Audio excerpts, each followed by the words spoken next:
કરી રાખે છે, મજાક બનાવીને રાખી તમે લોકોએ. અરે આટલો ગુસ્સો શું થયું તે કહેશે. અરે આ એરલાઇન્સ એને હદ કરી નાખી છે. ટિકિટ કેન્સલ કરીને 2 મહિનાથી વધુ થઈ ગયો છે, ઠીક છે, પર ફેર રિફંડના નામે કસ્ટમર કેરનો એક જ જવાબ છે, મેડમ રિફંડને પ્રોસેસમાં છે. બસ આટલી વાત, ટેન્શન નકો. હમણાં NCH ના 1915 નંબર પર કોલ કરવાનો, કમ્પ્લેન્ટ રજીસ્ટર કરો ને પછી જો.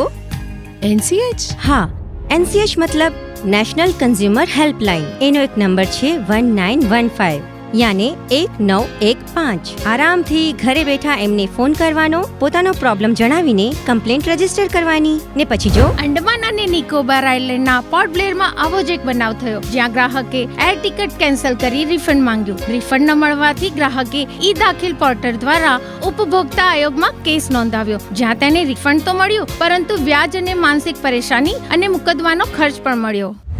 આવી જા. નેશનલ કન્ઝ્યુમર હેલ્પલાઇન સિવાય તમે પોતાનો કેસ ઈ દાખિલ પર પણ રજીસ્ટર કરી શકો છો. આ જો જોયું, અગર એના પછી પણ રિફંડ ના મળે તો મારું નામ પણ ગુલકી નહીં.